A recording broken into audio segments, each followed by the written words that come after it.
Definitely. So when it's too windy for the, step on over here. Step on that corner, somebody. Yeah, wait. There you go. There you go. What you're gonna do is you're gonna kneel on those gloves, and you can arrange them any way you want to. Look, if you don't do this, you don't have a safe flight the next time. So we want you. We're gonna make you do it. No. Where's the glove? face us. You're gonna have to face me. Basically, what you're gonna have to do is you got to pick the cup up with your mouth and drink it. But you can't do it till That's we why you say. got to get on your knees. Yeah. When we tell you. Yeah. We gotta. Yeah. Can I stand on this? No, you gotta. You can kneel Yeah, down. I've seen very few people who've been able to do it standing Can you up. bend over and touch No, your no, toes I'm and pick saying, it up with can your I mouth? stand? Oh Yeah. Sorry. I've seen some people stand on their hands. And do that. What? That's pretty tricky. Yeah. Okay, there's three parts of this. There's the story, the prayer, and the toast. And we know the prayer, so you don't have to worry about that. You need some more? Oh, Yeah. We got a new one. You know, somebody needs to visit. Yeah, I'll drink it. well, I'll do the story. That takes a little time. Well, no, Yeah, I go mean, ahead. you know what I'm talking about? Yeah. Oh, yeah. I'm gonna say we need more. This ain't my first I'm gonna drink some. Rodeo. More than that, if I'm gonna drink some. son of a I'm just gonna drink out of the bottle. Okay, Be here's different. the story. There's the story, the prayer, and the toast. Okay, the story starts back in 1783, back when the French, and it was the French, first started flying. And it wasn't the Wright brothers. Everybody thinks it was the Wright brothers, but it was another couple of brothers. Their names were Montgolfier. Oh, wait a minute. Did you catch that? Martin, I got that on video. if I wanted Yeah. to. You should have Okay, that's Every time you start telling a that's lie. either extremely It was 1784, Martin. Yeah, so now all of a sudden I got a concussion, so I'm going to start telling the truth. Just like Jim Carrey in that movie. What was the movie with Jim Carrey where liar, liar? Yeah, all of a sudden I'm going to start telling the truth. Okay, they didn't know what it was that made their balloons fly. They thought it was the smoke from the fire that made the balloons fly.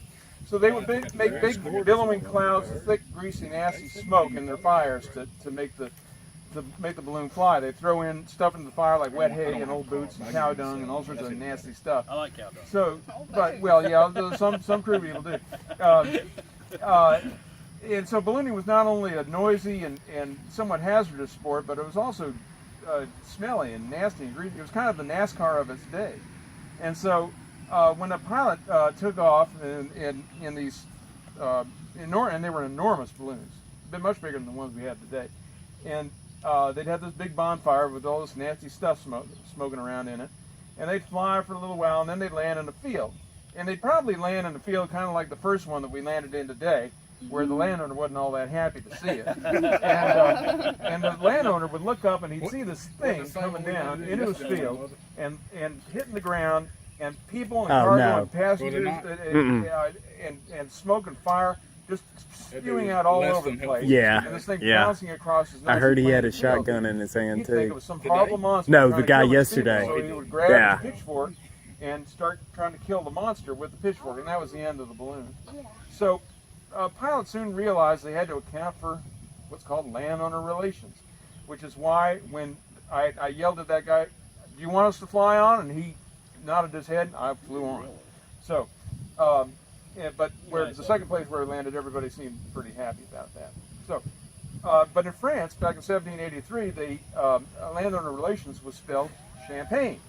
And the pilots would take a bottle of champagne with them on their flights, and when they landed and the balloon started spewing passengers and cargo and smoke and fire every which way, and the farmer ran up with his pitchfork, the pilot would just whip out the bottle of champagne and everything was okay. So the landowner realized that. So yeah, that's the story. Now we're going to do the balloonist prayer, but before we do, we got to get you set up for the toast. On your knees. Go ahead and kneel on the gloves. All right. No hands. And you're not going to be able. You can touch the ground with your hands. That's okay. Just don't touch that cup. And position yourself so that you can. You know those little dippy birds that dip over like that. Yeah. Yeah. See if you can make sure you can dip over and grab it with your. There you go. Yeah. And you're smart. You're from Mississippi, obviously. You're not from Louisiana. I'm from Louisiana. Oh, you're from Louisiana. Ah! That's really strange because people from Louisiana usually grab that end there. Okay. All right. Now, here comes the prayer. The winds have welcomed you with softness. The sun has blessed you with its warm hands. You have flown so high and so well that God has joined you in your laughter and set you gently back again into the loving arms of Mother Earth. Soft landings. Drink them up. Drink it up. Hurry up. Oh, well, it's starting to rain already. Oh my gosh, down his shirt. Oh, oh my goodness. Uh-oh. Did you inhale some of He it? poured it in my nose. Supposed to drink it, not snort it. Oh my goodness, that's the worst I've ever This seen. is all. You gotta finish it. Yes, you may, Mama. And you can have more if you want it.